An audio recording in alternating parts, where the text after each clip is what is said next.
Fantastic, thank you. And first and foremost, only my mom calls me Gregory when I'm in trouble, so you more than welcome to refer to me as Greg. Everybody else does. To everybody in the hall there, for those who know me, work at AB InBev, currently ZITEC Director, ZITEC standing for Zone Innovation and Technology Center Director. For those of you who don't, hope to meet you sometime soon. Apologies that I cannot be there in person. Was certainly planning to do so, but unfortunately personal circumstances changed a bit and I needed to be here with my family this weekend, so I will try my best to be there next year. I was asked to speak to you today about non-alcoholic beer, a topic that I think is gaining more and more popularity, and it's probably a product that I'm guessing you guys have had very little over the last couple of days, but something that you might have more of in the future. So let me get into non-alcoholic beer production, and I think let me start off by saying that I'm certainly no deep SME. My days of being a deep SME and being a day-to-day brewer, dealing with the sciences each and every day has long since passed, and I've moved to the management ranks. But hopefully I can give you a nice overview around non-alcoholic beer in South Africa as well as the world, a couple different insights into how people make it, both craft-wise as well as commercial, and I'll happily take a few questions at the end if there are any. So let's get into it. So this is what I'm going to cover today, a little bit of history, very brief, looking at some common commercial technologies and some decision drivers in terms of how people go about making the decision as to which technology they want to use. Talking very high level around cold contact fermentation, non-alcoholic yeast strains, and thermal alcohol removal, being the three key technologies used, whereas membrane alcohol removal is becoming a little bit more popular, not as widely spread at the moment. And finally, looking at non-alcoholic beer economy. And although all the pictures on the right-hand side there are certainly AB InBevs, I'm going to try and talk as generically as I can about the non-alcoholic industry as a whole, both craft as well as other commercial competitors of ours. So I'm certainly not going to be focusing on our technology and our processes in isolation. So looking at the history, if you go and take a look at where did this all start, it started way, way, way back in medieval Europe. It seemed that beer was really, really common back in those days, but they figured out fairly quickly that too much alcohol consumption, and in particular too much beer consumption by the working class, led to lower productivity. So they actually designed non-alcoholic beers way back in those times to be drunk by the working class, to be drunk during the day and after work, and in that way to try and drive productivity. Strange, but that's how it came about back in the day.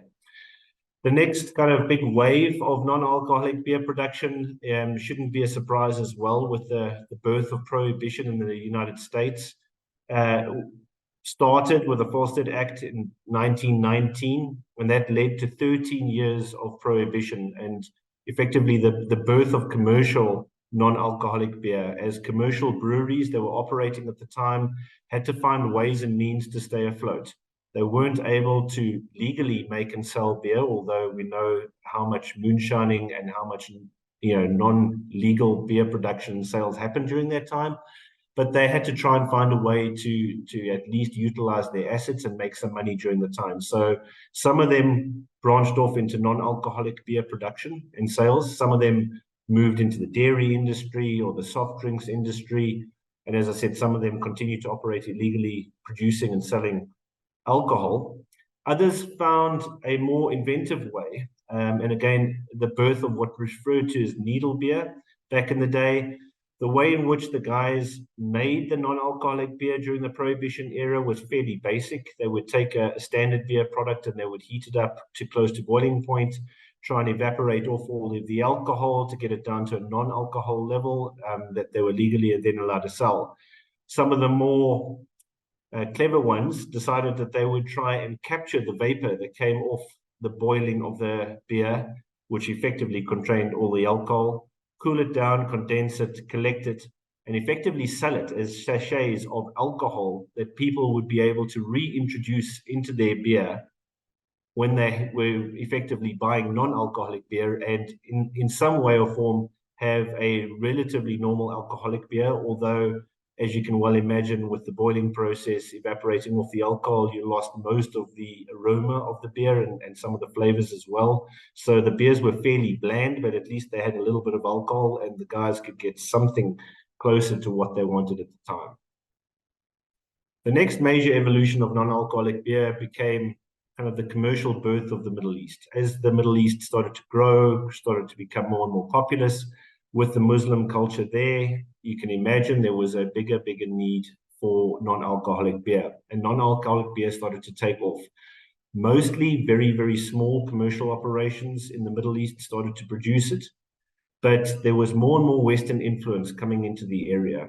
And a man by the name of Manny Zalsa is widely kind of known as the man that started to introduce ways and means of making decent quality and more drinkable non-alcoholic beer. He was a Texan. He was used to drinking beer, and a lot of beer at that. But he came across to work in the oil industry, and he decided that he couldn't drink any of the commercially available non-alcoholic beers at the time.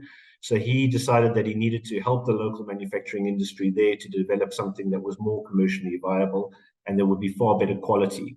So he helped them deliver what was referred to as Texas Select, and you can see some of the pictures of the original Texas Select. It had obviously quite broad Western appeal for people that were of Western origin in that area at the time. And it started to take off and volume started to grow quite significantly. And post that, and post other companies realizing that there was a real volume opportunity for sales in this particular area of the world, other people started to get involved. And there were more and more non-alcoholic beers that started to pop up.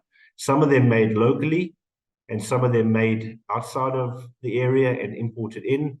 And Diageo, for one, also decided to get on the bandwagon and started to import things like Guinness. This is a more recent version. This is not the older version.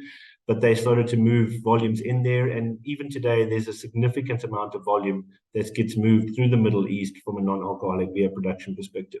But since then, it has expanded. And other countries like Japan, Canada, and Korea are starting to pick up significantly with regards to volume.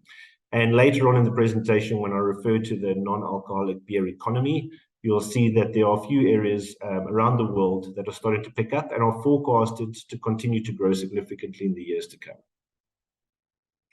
So some of these you'd be more familiar with, particularly those who are traveling around. These are more widely known and commercially viable, and certainly picking up in terms of volume today. One of the more recent ones being the Heineken Zero that's being widely pushed around the world. All of these are really good quality non-alcoholic beers and significantly improved from the quality of the non-alcoholic beer that you would have been able to buy just 10 years ago. And I'm going to go now into some of the technologies that are used to make non-alcoholic beer these days. And hopefully you can understand how brewers are now these days able to produce a far better quality of non-alcoholic beer. So let's look at some of the common technologies. So most people, when they hear non-alcoholic beer, they think about thermal removal of alcohol, making a normal beer and thermally removing it. But that requires really high investment, and it is not the only way to make non-alcoholic beer.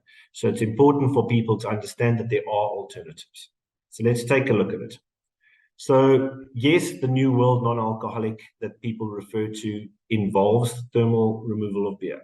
Brewing a standard malt wort, fermenting it out, and then taking it through a dealcoholization step with either thin film evaporation or other techniques that people have tried to effectively remove the alcohol.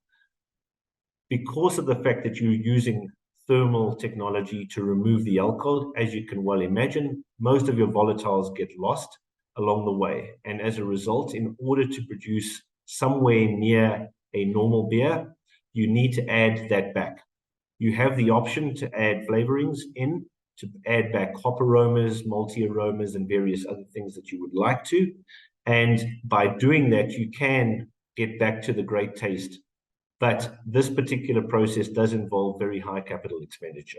And it is not for everybody. It's particularly not for craft brewers. I must also stress that some of the newer technology that's used and being implemented in big commercial breweries, where people are wanting a natural label and they don't want to add flavoring onto their label, what they're doing is they're condensing and able to separate out the aroma fraction from the alcohol fraction when they're stripping off the alcohol. And as a result of that, they're able to capture the flavor portion and add that back into the beer. And by doing so, get back to some of the flavor that they had prior to the stripping without adding any flavors back into it. But what are the other options? So there's another two options that I'll quickly go into that are also widely used across the world. First of them is producing zero or non-alcoholic beer through cold contact. So cold contact fermentation, for those of you who are not familiar with it, is a relatively straightforward process. Standard malt wort fermentation at very cold temperatures. Why? Because you want to really limit the activity of the yeast. So you want to limit how much the yeast is actually going to work during that period of time. And by cold contact fermentation, you're allowing the yeast to be in contact with the wort without producing alcohol. And I'll dive into this a little bit more when I follow up with some more detailed slides, but people have also found the right yeast strains to work with in this particular frame. They used to use standard Cerevisiae, and they unfortunately had to move off that because the alcohol production, even at cold contact, was quite high. Subsequent to that, they found that even with cold contact, they weren't getting a normal beer flavor, and they wanted to add some of the flavors back. So flavoring is quite common with this, and particularly to override some of those malty and worty notes that are still there, that you don't get rid of completely through cold contact fermentation. And because if you do this really at low levels, and you're only wanting to produce a non-alcoholic beer, i.e. less than 0.5% ABV and not a zero alcohol beer, you can add back up to 10% of a regular beer, depending on what the ABV of the regular beer is, to try and give that particular product a better mouthfeel, a better aroma, and a better drinking experience. And that is quite common within the industry. So by doing this, you can do it with relative ease, your standard equipment, standard processing, but you sometimes almost always end up with quite a worty flavored beer, and as a result, not the greatest quality from a drinking experience perspective. Newer technology has unveiled certain super yeast strains, as they're being referred to, and effectively what these yeast strains are, and I'll go into that a little bit more in a bit more detail in the subsequent slides, is you're able to ferment at regular temperatures, but because these yeast strains don't utilize the full wort sugar spectrum, they only use a very small amount of the wort sugar spectrum, they're effectively able to work better on removing those worty notes and those aldehydes, and as a result, making it flavor-wise a little bit closer to a standard beer.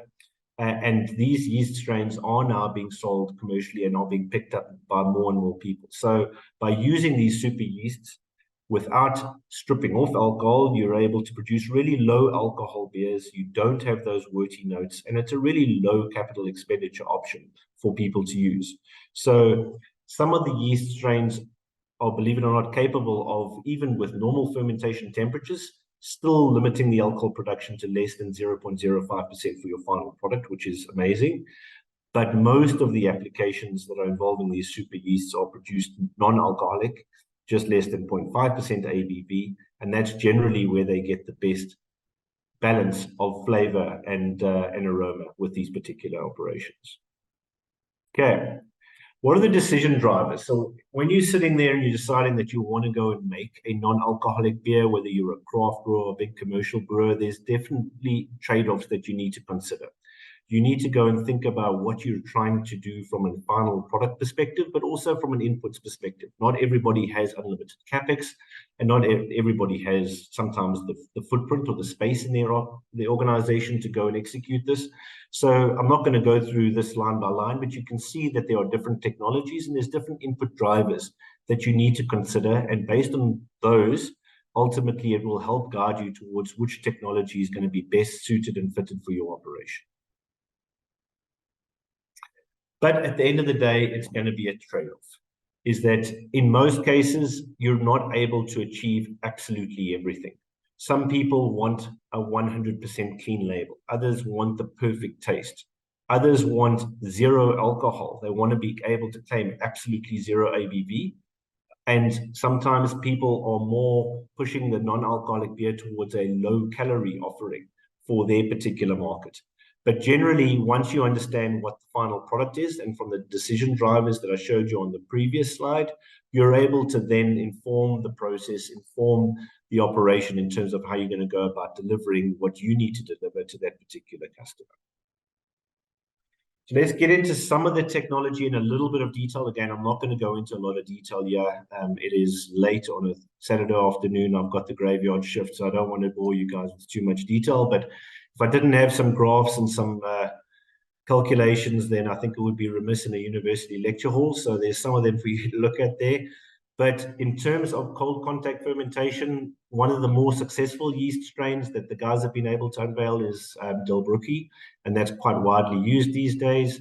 Effectively, if you take a look at the cold contact, again, guys are typically targeting a temperature profile in their fermentation of around 1 degree Celsius plus or minus half a degree. And at the end of your cold contact period, you're ending up with ABVs between 0.07 and 0.28. And that's based on the amount of time, the wood profile, carbohydrate profile, as well as the temperature that you actually have it at and which yeast strain you're running. So there's multiple variables in that. But effectively, the reason people are using cold contact is to try and remove those unfermented worty flavors, remove most of the aldehydes and get it closer to a standard beer. And if you take a look at the bottom left-hand graph, you can see the different spider diagrams in terms of flavor profiles produced with different non-alcoholic yeast strains or cold contact yeast strains in this particular case. And on the right-hand side, you can also see how some of them have got a rapid, even though they're good from a cold contact perspective, they still relatively quickly produce alcohol over a really short period of time. And again, if you're wanting to produce a zero alcohol product, those are not applicable. But if you want to use other strains, they go far slower with regards to alcohol production, and as a result allow you far more time to remove those aldehydes. With regards to the new super yeasts or the non-alcoholic yeast strains that are being used these days, these are referred to as maltose negative yeast strains, and the reason being that they don't actively use maltose or maltotriose. So they typically are just using glucose and fructose, and as a result, there's a relatively small portion of the carbohydrate profile that they're able to access, and as a result, their metabolism only operates for a relatively short period of time. There's two new yeast strains that you can see that are being widely used in this particular space. Some commercially, some actually being used in craft operations, particularly in Europe, whereby clean label is becoming more and more important for them. As I said earlier, the sugar profile is very, very important, and that's, it's really important to control your mashing and your inputs in terms of what actual carbohydrates you're putting into the process to start with. If you control all of those and you limit the glucose fructose profile, you're then able to do an extended period of time. You can see in the bottom left-hand graph with 3 different yeast strains being tested. You can see that they're exposing at normal temperatures, full yeast profile. They're able to extend it all the way up to 8 days, where this is certainly not possible from a cold contact perspective, even at lower temperatures. And thus, the benefit of the process is warmer temperatures, better yeast activity, and far better flavor profile production. Typically, your attenuation of your gravity is somewhere between 0.5 and 1.5, depending on the yeast strain. And depending again on the yeast strain, the fermentation, and the sugar profile, you're ending up with somewhere between 0.25 and 0.8% ABV. Thermal alcohol removal, we touched on it earlier on. There's really kind of the first generation stuff that we started seeing out there commercially used, which was vacuum distillation and thin film evaporation. What it did do was really high temperature exposure of the beer. And as all of you would well know, high temperature being really bad for beer, so not wonderful for flavor stability long-term for your product. And even short-term, driving rapid oxidation, driving rapid aging of your product, losing the fresh nature of your beer, so not great from a quality perspective. It also utilizes a huge amount of energy from a utilities perspective, and drives a significant amount of flavor loss, because with the alcohol, you often lose most of your volatile flavors as well. But you got really low ABV, and you were able to sell a non-alcoholic beer. Some of the more recent technology to come onto the market has tried to improve on the thermal process to effectively allow you to deliver the same results, but with better quality for the beer. So some of the newer technology from Flavor Active that's come on the market is spinning cone columns. Their first ones were relatively basics, but their newer generation ones are certainly very good from a quality perspective. They allow you, because of the partial vacuum under which the spinning cone operates, they allow you to do the thermal removal of the alcohol at much lower temperatures. And obviously, lower temperatures means lower stripping and lower aging of the beer, which means better quality. Because of the lower temperatures, you're utilizing a lot less energy. And also because of this particular process, as opposed to the traditional thermal columns, where you're actually going in a thin film over a disc stack, you can process unfiltered beer. And for the first time, people have been able to use this technology to produce unfiltered non-alcoholic beers.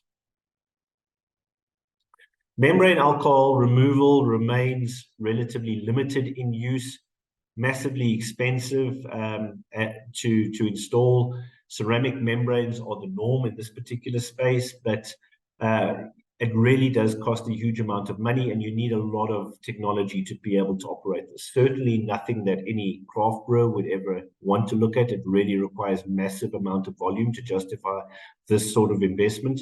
But as you could well imagine, it's fairly simple. You effectively push the beer through ceramic membranes and you hold back the alcohol, and you're able to eliminate that. Another technique that's used in the membrane-like space is reverse osmosis. But reverse osmosis really is limited in the amount of alcohol that it can remove. And for any commercial operation, we have not been able to see one that is able to operate and get consistently below 0.45% ABV. So you can get to a non-alcoholic point, but that's pretty much the maximum, and you're gonna battle to get any ABV lower than that. So certainly not a technology that you can use to produce zero alcohol beers. Finally, just quickly, some interesting facts around the non-alcoholic beer economy for your interest. So this is some of the data and some of the stats that I wanted to share with you, something that you might not be familiar with. And let's start with the really bottom left of this, global statistics around where we are now versus where we project to be in 2032. So at the moment, we're just above a global non-alcoholic beer economy for Europe alone of $22 billion. Quite significant. But the more important fact there is that by 2032, we're expecting it to be over 40 billion, with a category average growth rate of greater than 5.5% annually. Now, for those of you who are following the trends globally, you'd probably be very well aware that this is nowhere near where normal beer sits. Standard alcoholic beer, depending on which site and which analyst you look at and which trends you're looking at, but most would be flat, and that's probably flattering, to slightly in decline over the next 10 years. So global beer economy slightly shrinking, global non-alcoholic beer going at a category average growth rate of 5.5%. So very significant, and becoming far more significant as we go forward. Interestingly enough, not much movement in the raw materials that people envisage to be using, malted grains, hops, and yeasts. And again, very much driven by the malted grains in this particular space. But also interestingly, we seem to be coming to a point where alcohol-free beers and low-alcohol beers are expected by the year 2032 to be almost 50-50.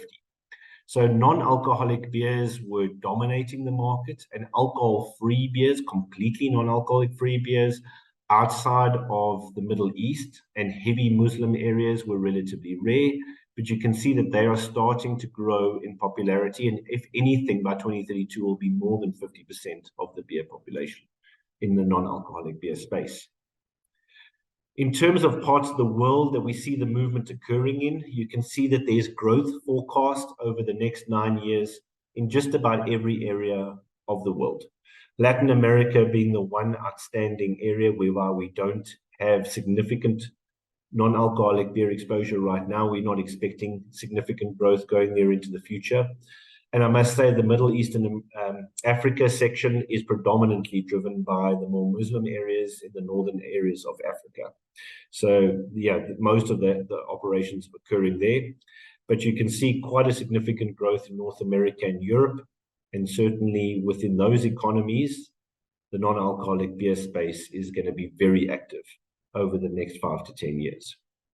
Lastly, taking a look at South Africa in particular, because this impacts all of us in this particular country, you can see that, at-home consumption versus out-of-home consumption is quite different, right? At-home consumption, funnily enough, is actually more than what we have from an out-of-home perspective, and it is growing.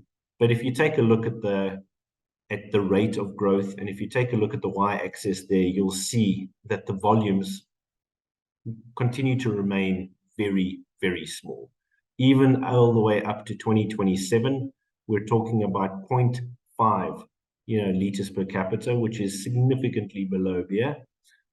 So from a global standpoint perspective, relatively low and potentially not growing at the same CAGR as the rest of the world, but there is envisaged to be some growth in this space and some activity in this space, and it will become more and more relevant for us as we go forward. And that was the quick discussion, guys, to take you through something around non-alcoholic beer.